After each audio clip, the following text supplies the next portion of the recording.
चलो, तो आज की क्लास में जो हम क्वेश्चन कर रहे हैं वो है √2 इज एन इरैशनल नंबर। इसे हमने प्रूव करना है। √2, √3, √5, √7, √11 इसमें से कुछ भी आपके एग्जाम में उठ के आ सकता है। वो आपको बोलेगा कि प्रूव करो कि ये एक इरैशनल नंबर है। उसको हम प्रूव करेंगे वन कंसेप्ट।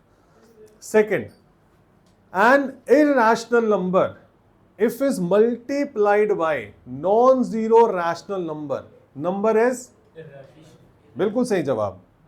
if an अच्छा, पहले आप दोनों को बताऊं रैशनल और इरैशनल नंबर में डिफरेंस क्या होता है मालूम है? क्या होता है? आपने मुंडी लाई है अपनी, क्या होता है बताओ। इरैशनल नंबर क्या होता है बस ये बता दो। नहीं पता? देखो बच्चे, एक बार छोटा सा रीकैप। हमारे पास 3 प्रकार के नंबर होते हैं। एक होता है टर्मिनेटिंग नंबर, टर्मिनेटिंग डेसिमल। एक होता है नॉन टर्मिनेटिंग बट रिपीटिंग, और एक होता है नॉन टर्मिनेटिंग और नॉन रिपीटिंग। ना ही तो वो टर्मिनेट होता है ना ही वो रिपीट होता है। इसका एग्जांपल है, अगर हम 7 को 2 से डिवाइड करें वी गेट 3.5, टर्मिनेट हो गया, राइट। और अगर हम 7 को 3 से डिवाइड करें, अगर हम 7 को 3 से डिवाइड करें, 7 डिवाइड बाय 3, आंसर आता है 2.3 बार हो गया, हाँ या ना। लेकिन अगर हम √2 की वैल्यू निकालें तो आंसर आता है 1.414 231। मैंने कहा था ना याद करने के लिए। सर वो उसी क्लास तक याद। तो मुझे देखना पड़ेगा, मुझे भी याद नहीं है। 2 का स्क्वायर रूट अगर हमने निकाला तो 1.4142 135 6237 और ये चलता रहेगा।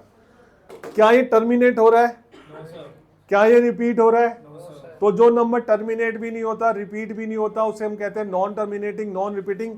वही नंबर जो हमारा होता है उसी को कहा जाता है इरैशनल नंबर।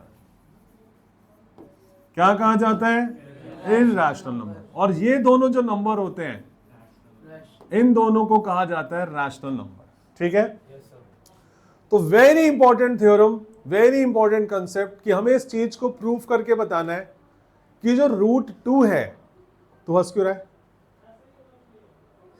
तू हंस तो रहा है, तुझे बताना तो पड़ेगा, तू हंस क्यों रहा है? जल्दी बता दे भाई, बता। कुछ याद आ गया। मेरे को ना 3 इडियट्स मूवी जब मैंने देखी ना तो मैंने उसमें से ना बहुत सारी बातें सीखी हैं। अगर तुम लोगों ने नहीं देखी है ना तो कभी भी मौका लगे तो जरूर देखना।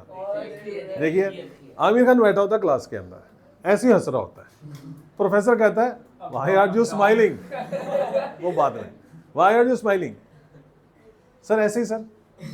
नहीं भाई, हंस क्यों रहे हो? 2 ही तरह के लोग हंसते हैं, या तो पागल या बहुत समझदार। तुम कौन हो? कह रहा सर मैं इसलिए हंस रहा हूँ कि ना मेरा बचपन से सपना था कि मैं इंजीनियरिंग कॉलेज में पढूं, आज मैं पढ़ रहा हूँ, मुझे अच्छा लग रहा है। बड़ा मजा आया वाली बात सुन के। तो तू क्यों हंस रहा है? क्योंकि इसका सपना था मैं आशु सर के साथ पढ़ूं, आज ये मेरे साथ पढ़ रहा है, इसको बड़ा अच्छा लग रहा है ना वजस? यही बात है ना? चलो बहुत बढ़िया। तो बच्चों हमने क्या बताना है? हमने प्रूव करना है, prove that √2 is an irrational number. एक तो हमें ये प्रूफ करना होगा, ठीक है? ये हमें प्रूफ करना होगा कि √2 एक इरैशनल नंबर है। सेकंड ये होता है कि अगर किसी इरैशनल नंबर को किसी नॉन जीरो रैशनल नंबर से मल्टीप्लाई किया जाए वो तब भी एक इरैशनल नंबर होता है। एग्री? Yes sir. अगर मैंने √2 को 2 से मल्टीप्लाई किया तो वो एक इरैशनल नंबर ही होता है। Yes sir. तो ये भी हमें प्रूव करना है इस कंसेप्ट के अंदर। ये हम सारे क्वेश्चन आज की क्लास में सीखने वाले हैं। अगर हम एक इरैशनल नंबर को किसी नॉन जीरो रैशनल नंबर से डिवाइड करें वो भी तो prove that √2 divide by 2 is an irrational number. ये भी हमने आज की क्लास में सीखना है। अगर किसी इरैशनल नंबर में एक रैशनल नंबर को ऐड किया जाए तो वो भी, ये भी हमने आज की क्लास में सीखना है। तो prove that √2 + 2 is an irrational number. Clear है? जैसे आप लोगों ने 4 चीजें सीखी, आपके 3 नंबर पक्के हो गए बोर्ड के, 3 नंबर पक्के। फिर कितने रह जाएंगे? 97। इस बार 100 का टारगेट है।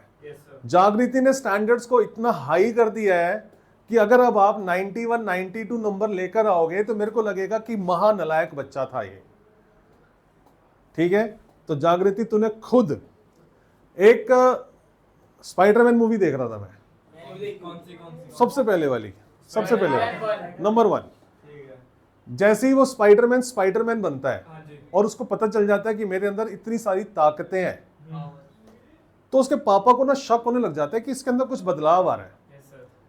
और वो उसको समझाने की कोशिश करता है, लेकिन उनके पापा को एग्जैक्टली पता नहीं होता कि क्या बदलाव आ रहा है, लेकिन ये समझ में आता है कुछ इसके अंदर बदलाव आ रहा है। तो वो एक डायलॉग मारते हैं जिससे सीखने को बहुत कुछ मिलता है, और वो ये कहते हैं, इंग्लिश में थी, मेरे को समझ में आ गई थी ये बात दोबारा बोल दे। क्या? With power comes great. बहुत बढ़िया।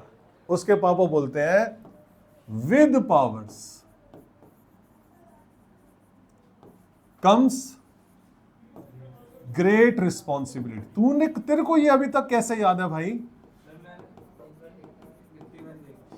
फर्स्ट स्पाइडरमैन तुमने देखी है? समझ में आया इस लाइन का मतलब? मैंने देखो कहां जाके एक लाइन ढूंढी और जो मुझे बड़ी अच्छी लगी कि मेरे को, कि ये मैंने बच्चों को जरूर समझानी है। With power comes with great responsibility. मेरे अंदर पावर आई कि मैं अपने घर का हेड बन गया, लेकिन उससे भी कई गुना जिम्मेदारियां सर पे पड़ गई। अभी आपके पास पावर नहीं है कि आप 2 रुपए भी घर के खर्च कर सको, यस और नो? लेकिन जिस दिन वो पावर आएगी, जिम्मेदारियां जितनी आज हैं उसका 100 गुना बढ़ जाएंगी। एक एग्जांपल बताया मैंने आप लोगों को। अब मैं इसको पढ़ाई से रिलेट करता हूं। नाउ जागृति हैव पावर्स, समझ रहे हो? Now Balraj have powers. कौन सी पावर? पढ़ाई की। तुमने 85, 87, 94, 95, 99 नंबर लाके, तेरे कितने साल में? 83 नंबर लाके तुमने अपनी पावर्स को जगाया है। अब तुम्हारी जिम्मेदारियां बढ़ गई हैं। जब हम 8th क्लास से 9th क्लास में पढ़कर आए और हमने 8th क्लास में स्कोर किया 70, तो इतनी रिस्पॉन्सिबिलिटी नहीं थी। हम 74, 75 और 78 पे भी खुश थे। लेकिन if we score 90 above marks, तो अब 90 नंबर लाना, तो इसका मतलब तुमने कुछ सीखा ही नहीं है। समझ रहे हो मेरी बात? तो अब हमारा जो टारगेट रहेगा इस साल, वो रहेगा कि हमें 100 में से 100 नंबर चाहिए। तो आज की क्लास में जब मैं 4 क्वेश्चन आपको सिखा के भेजूंगा, तो तुमने अपने आप से वादा करना है, कसम खा लेनी है कि जब तक ये क्वेश्चन समझ में नहीं आएंगे, आज मैं गुरुकुल से जाऊंगा नहीं या जाऊंगी नहीं। पापा मम्मी बाहर वेट करते रहे। समझ में आ गया? तो शुरू करें आज की पहली क्लास का पहला क्वेश्चन। तो मेरा बच्चों क्या है कहना कि पहला क्वेश्चन ये है कि प्रूव दैट नंबर 1, अरे ये मेरे असाइनमेंट में है तो मैं असाइनमेंट से ही करवा देता हूं ना।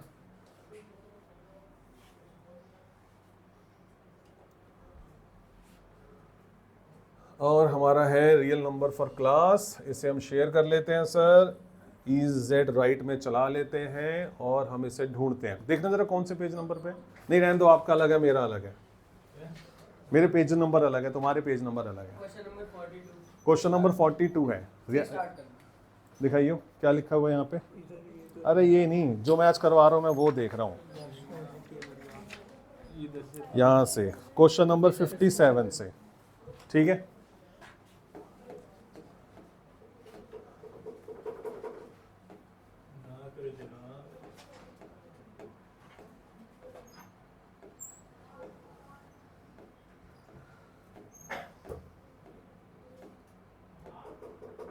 यहां से हमारा शुरू होगा बच्चों। और ये आप पकड़ो असाइनमेंट आपका, बाकी सबके पास असाइनमेंट है? ये पकड़ो सर आप। देखो मेरा आज का पहला क्वेश्चन ये होगा कि हमें प्रूव करना होगा कि root five is an irrational number. मुझे प्रूव करना है, ठीक है। इसे प्रूव करने से पहले एक छोटी सी चीज मुझे आपको और समझानी है, और वो क्या समझानी है सामने देखना है आपने। कहता है कि अगर कोई भी प्राइम नंबर है, अगर कोई भी प्राइम नंबर है और वो नंबर, लेट्स से, इसको छोड़ो दोबारा से, अगर कोई हमारे पास नंबर है, अगर P divides, if P divides Q square, if P divides A square कर देते हैं जो मैंने लिया हुआ है, if P divides A square then P also divide A। ये हमारी एक थ्योरम है, इसका डेरिवेशन हमारे कोर्स में नहीं है, लेकिन इसको समझना हमारे लिए जरूरी है कि अगर कोई नंबर किसी स्क्वायर को डिवाइड कर सकता है तो उसका जो अंडर रूट होगा वो उसे भी डिवाइड कर देगा। लेट्स से यहां पर एक 3 नंबर है जो 36 को डिवाइड कर सकता है, 2 नंबर है जो कि 100 को डिवाइड कर सकता है, राइट। 5 नंबर है जो 625 को डिवाइड कर सकता है। ये सभी A के स्क्वायर हैं। यहां पर जो A की वैल्यू है वो 6 है, यहां पर जो A की वैल्यू है वो 10 है, यहां पर A की जो वैल्यू है वो 25 है। समझ रहे हो? 336 को डिवाइड कर सकता है, यस और नो? पक्का? 200 को डिवाइड कर सकता है, 5 625 को डिवाइड कर सकता है।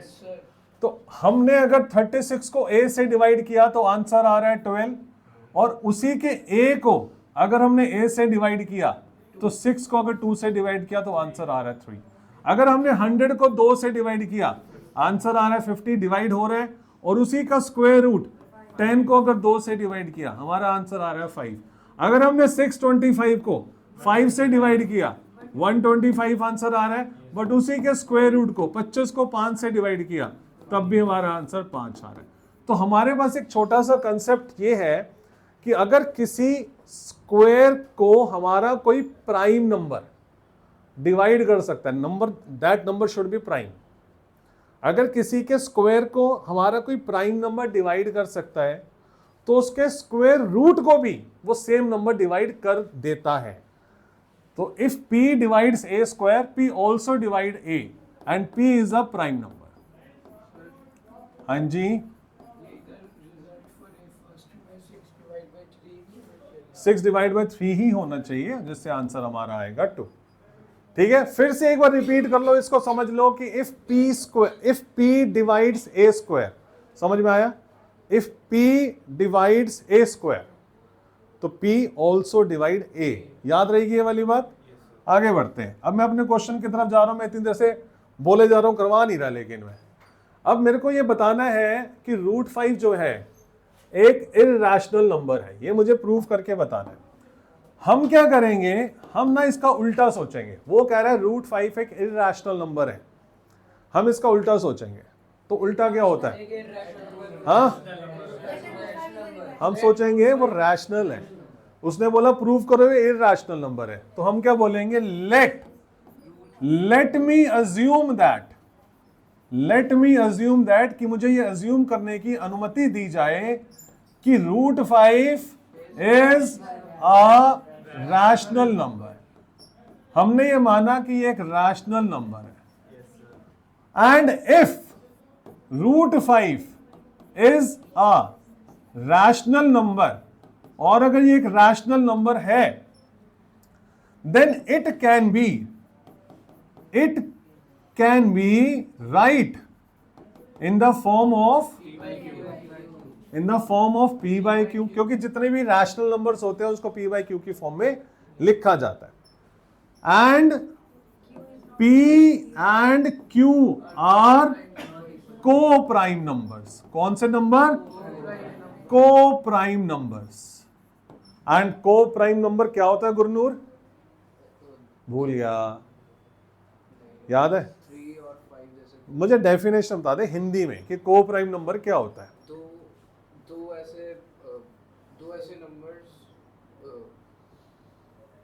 दो अलग अलग प्राइम नंबर्स जो गलत जवाब, दो ऐसे प्राइम नंबर जिनके गलत जवाब, जिनके दो फैक्टर होते हैं, गलत जवाब। भी कॉमन नहीं होता है। 1 के उनमें 1 के अलावा कुछ भी कॉमन नहीं होता। को प्राइम का मतलब कि 1 के अलावा कुछ भी कॉमन नहीं होना चाहिए। तो P and Q are coprime number other, मतलब मैं इसको थोड़ी डिटेल में लिख देता हूं। P and Q are coprime number which do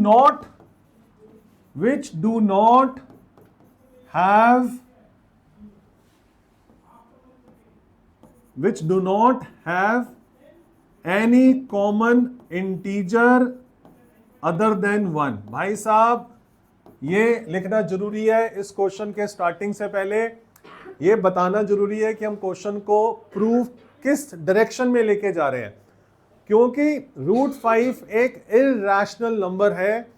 इसको प्रूव करने के भी हमारे पास 2-3 तरीके हैं। हम कौन सा मेथड फॉलो कर रहे हैं और कौन सा एक्सेप्टेबल है इन योर क्लास 10th, वो हमें बताना जरूरी है।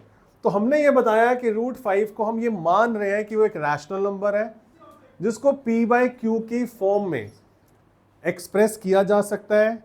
और सबसे बड़ी बात जो इस क्वेश्चन का मेन ट्विस्ट है वो ये है कि P and Q are coprime number. At the end of this question I am going to prove कि P and Q have something in common other than 1। And जैसे ये prove होगा तो हमारी जो अजम्पशन है वो रॉन्ग हो जाएगी।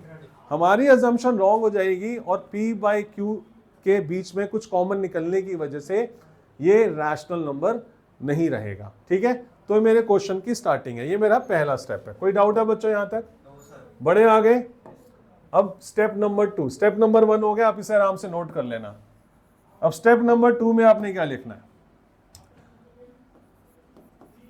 स्टेप नंबर 1 के अंदर आपने स्टेटमेंट देनी है। स्टेप नंबर 2 के अंदर आपने √5 को P/Q के इक्वल रख लेना है कि इसको P/Q की फॉर्म में बदला जा सकता है। राइट, Q यहां चला गया, √5 into Q is equal to P।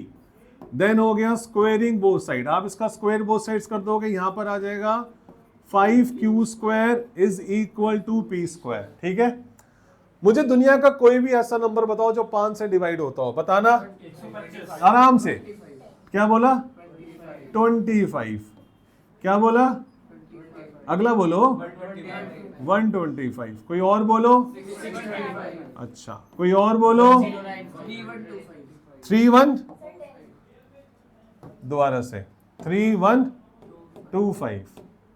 तो मतलब ये हुआ 5 × 625। कहने का मतलब ये है any number which are divisible by 5 has 5 as a factor.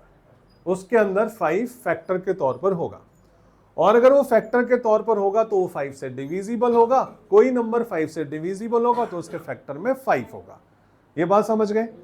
तो अब हम यहां क्या लिखने वाले हैं कि जो P² है वो 5Q² के बराबर है। इसका मतलब ये है कि P² is divisible by 5, yes और नो? क्योंकि P² के फैक्टर में 5 आ रहा है। आ रहा है समझ में? P² के फैक्टर में 5 आ रहा है तो इसका मतलब P² is divisible by 5। Agree? If P² is divisible by 5 तो इसका मतलब क्या हुआ? P is also divisible by 5। P is also divisible by 5। यहां तक ओके? ये मेरा स्टेप नंबर 2 था। Step number 3। स्टेप नंबर 1 किसको समझ नहीं आया? स्टेप नंबर 2 किसको समझ नहीं आया? देख लो, घर जाके मत बोलना सर समझ नहीं आया। घर जाके मम्मी को नहीं बोलना मेरे को आशुष सर की पढ़ाई समझ नहीं आती। मेरे को बोलना समझ में नहीं आता। सर वो फैक्टर कैसे आ गया आ गया आ गया, बोल बोल बोल बोल। सर वो P5 उसका फैक्टर कैसे? क्योंकि अगर किसी भी नंबर के फैक्टर में, अच्छा मुझे कोई भी नंबर बोल, नहीं कुछ भी बोल, मतलब मैं बोलता हूँ 24 बोलता हूँ, ठीक है। अब मैंने 24 के फैक्टर करे, 24 के फैक्टर होंगे 2 मल्टीप्लाई 2 मल्टीप्लाई 2 मल्टीप्लाई 3, ठीक है। ये इसके फैक्टर है ना, तो मतलब 24 इनमें से किसी से भी डिवाइड हो सकता है। मैंने मान लिया 120 लिया, 120 लिया, तो 2 मल्टीप्लाई 2 मल्टीप्लाई 2 मल्टीप्लाई 3 मल्टीप्लाई 5, तो इसका मतलब यह है कि 120 5 से भी डिवाइड होगा, हो सकता है, 3 से भी हो सकता है और 2 से भी हो सकता है। अब मैं एक नंबर ले रहा हूं 120, मैंने यहाँ पे लिखा 5 और बाकी मैंने कुछ नहीं लिखे। ये मुझे पक्का पता है कि इसका फैक्टर में 5 जरूर आता है, बाकी मुझे नहीं पता क्या आता है, 5 आता है पक्का पता है, तो इसका मतलब यह है कि 120 5 से जरूर डिवाइड होगा। जो फैक्टर है उनमें से तो डिवाइड होगा ही होगा, पक्के वाली बात।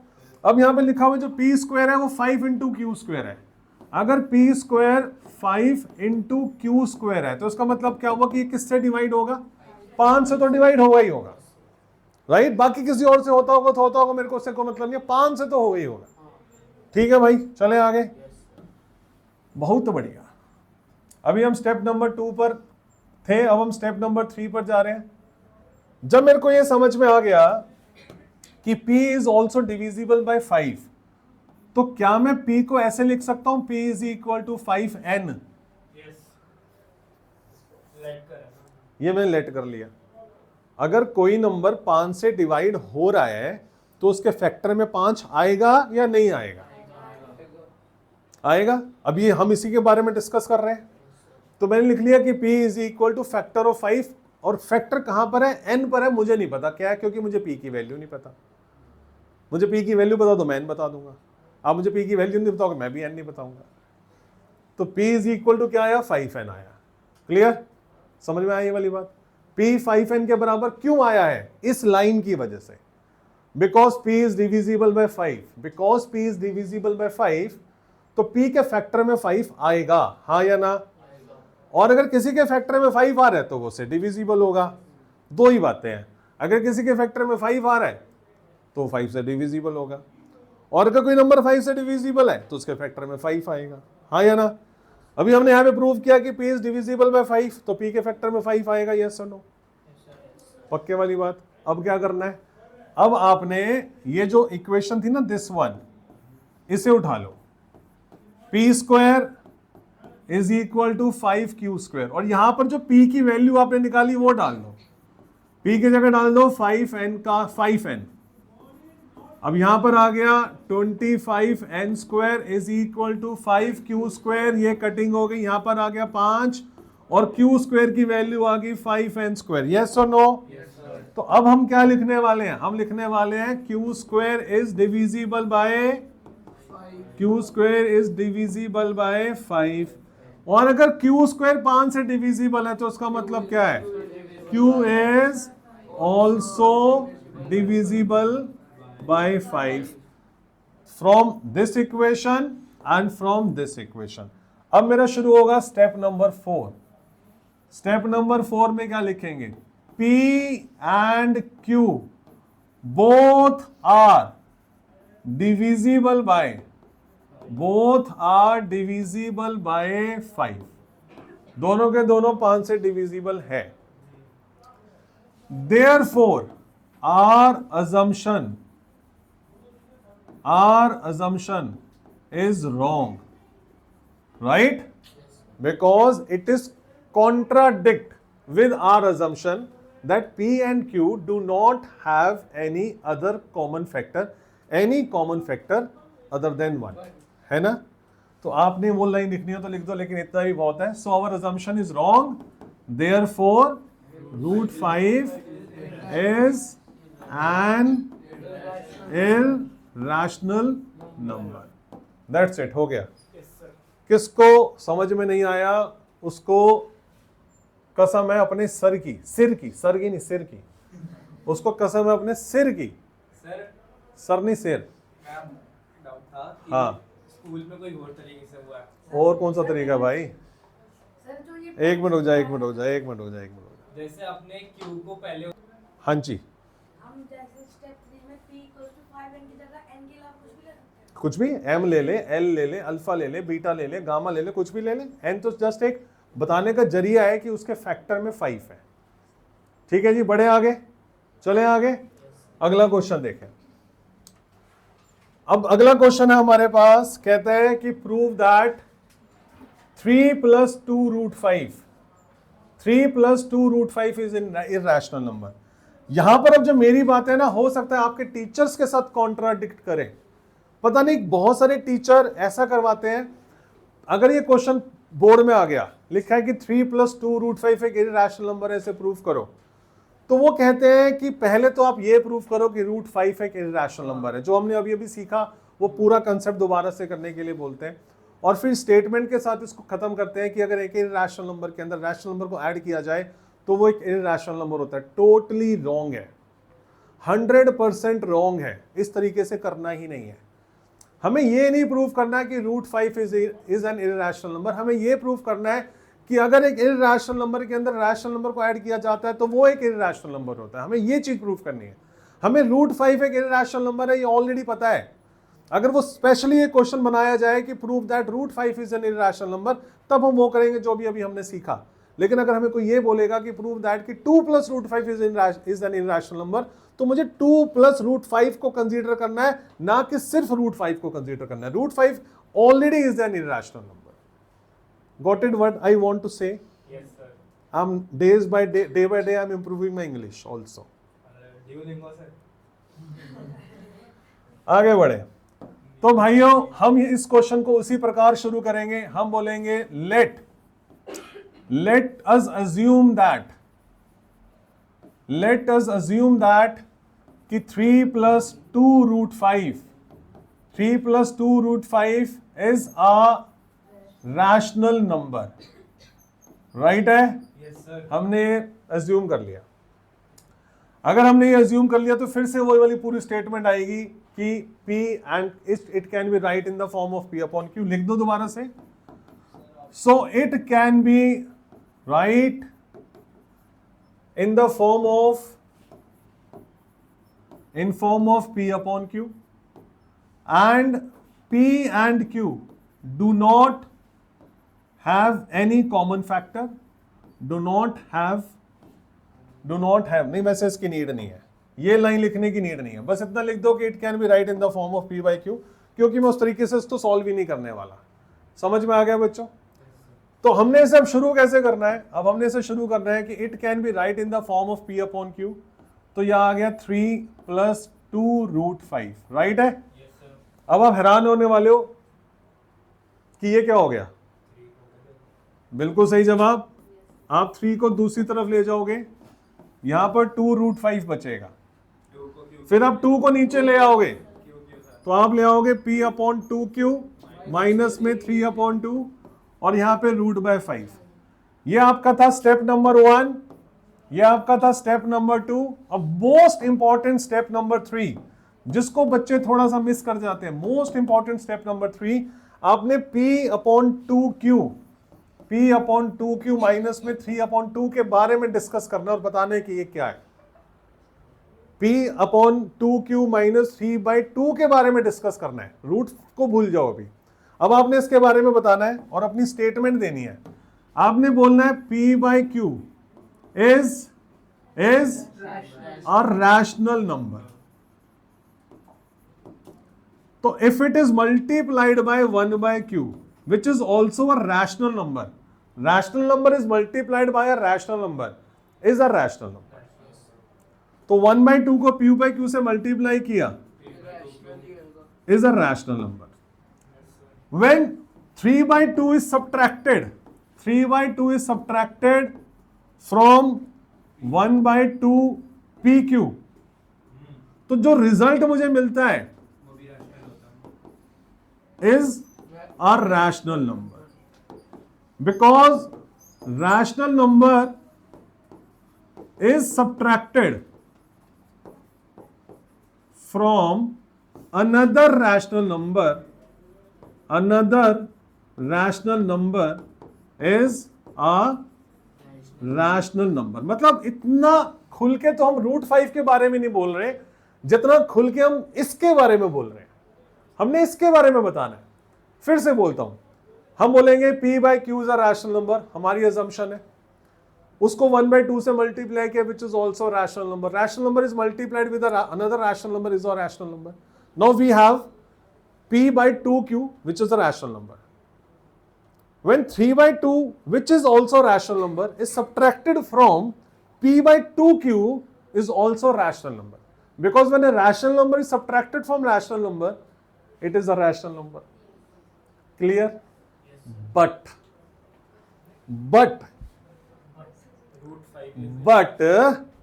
step number 4.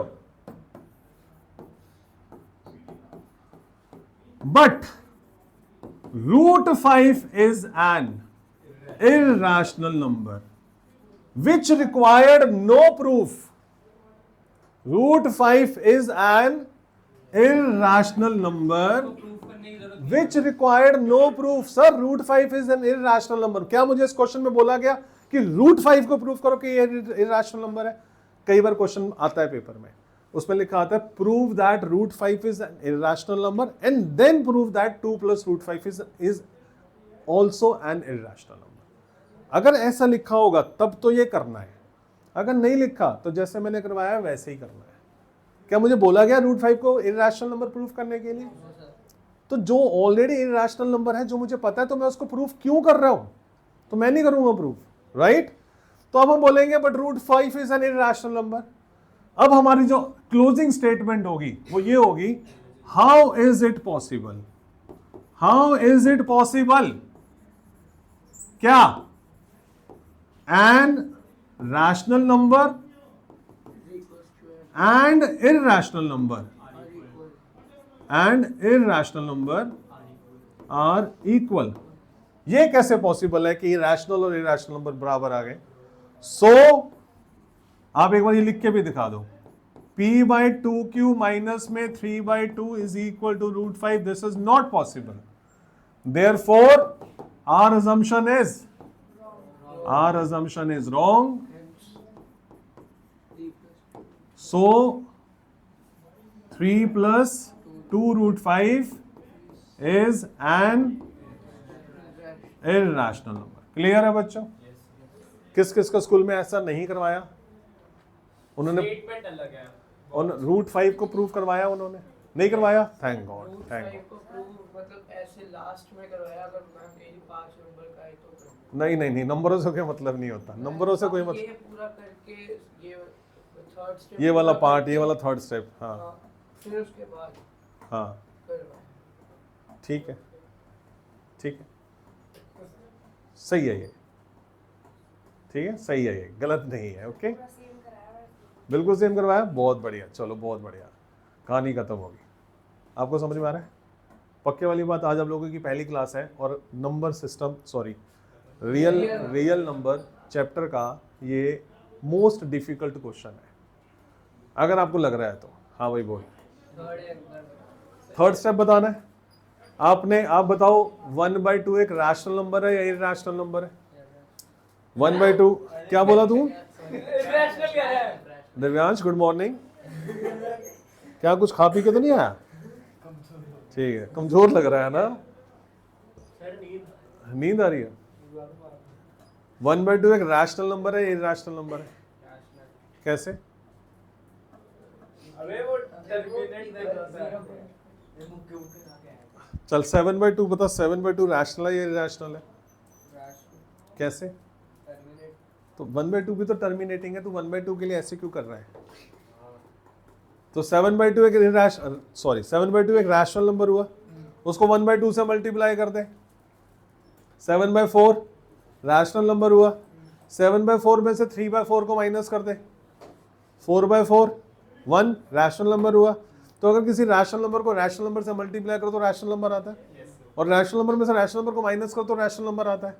तो यहाँ पर मैंने वही चीज लिखी है जो मैं बोल रहा हूँ कि p by q is a rational number, उसको 1/2 से मल्टीप्लाई किया, जो आंसर आया वो भी रैशनल नंबर, फिर उसमें से 3/2 को माइनस किया जो कि रैशनल नंबर है, तो रैशनल नंबर में से रैशनल नंबर को माइनस किया तो रैशनल नंबर आया। Clear? Finally I want to prove कि ये एक रैशनल नंबर है। I want to state that ये एक रैशनल नंबर है, राइट? बट हमारी कैलकुलेशन के अंदर ये दोनों तो बराबर आ रहे थे। √5 तो इरैशनल है, उसके लिए किसी प्रूफ की नीड नहीं है। तो एक रैशनल और एक इरैशनल नंबर बराबर तो हो नहीं सकते, इसलिए हमारी अजम्पशन जो है वो रॉन्ग है। इसलिए जो हमारी अजम्पशन थी वो रॉन्ग है। हमारी अजम्पशन थी कि रैशनल, तो रैशनल नहीं तो क्या है ये, इरैशनल है। क्लियर? पक्के वाली बात है। रिकॉर्डिंग चल रही है, आपके भेज दूंगा क्लास में, मतलब यूट्यूब पे, आप देखते रहना, जितनी बार सुनना। मैं, तू मेरे से अगली बार पूछेगा ना सब समझ नहीं आया, मैं फिर तुझे यही वाली बातें दोबारा से रिपीट करूंगा। समझ में आ गया बच्चों? पक्के वाली बात है। चलो आगे बढ़े। अगला क्वेश्चन आपको क्या बताना है?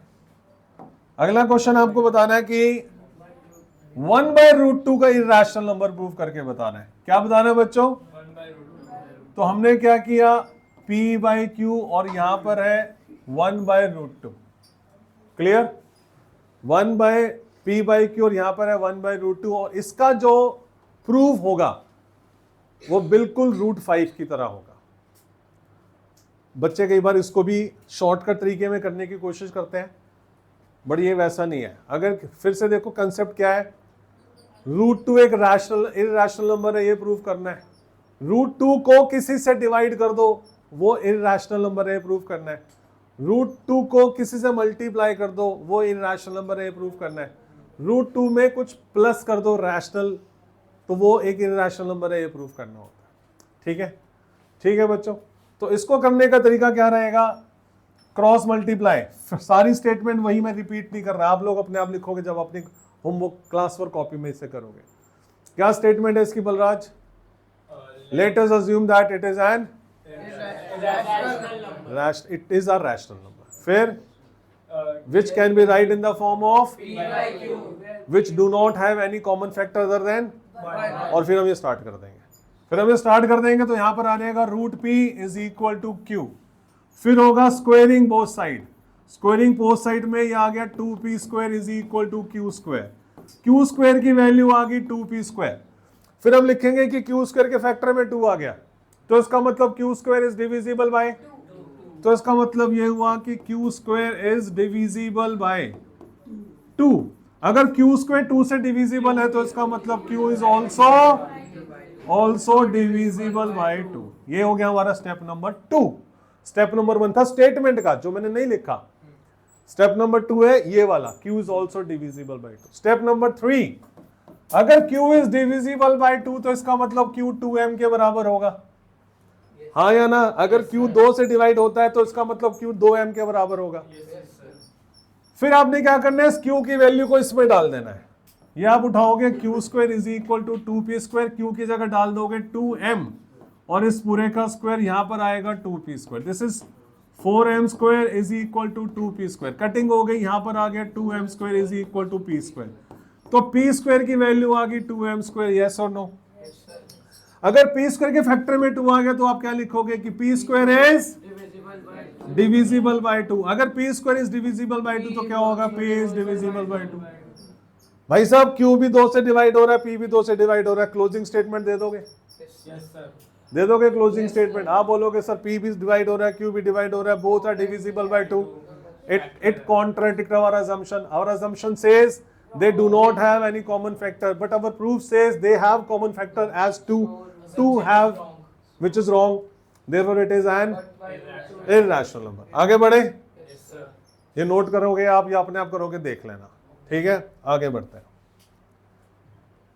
अब आपको प्रूफ करना है कि 7√5 is an irrational number। मैंने मान लिया कि वो रैशनल नंबर है, ठीक है? मैंने फिर से मान लिया वो रैशनल नंबर है। अब आप क्या करो, √5 को यहीं रहने दो और 7 को नीचे ले जाओ। अब मजा आने वाला है। अब हम √5 को भूल जाएंगे। किस पे ध्यान देंगे?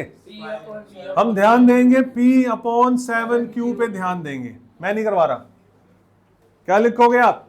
आप लिखोगे p/q is a rational number, multiplied by 1/7 is also a rational number, but it is equal to √5, which is not possible.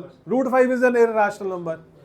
How is it possible a rational number or irrational number can be equal? Again our assumption is wrong. Therefore it is an irrational number. समझ में आ गया? पक्के वाली बात है। आगे बढ़े। चलो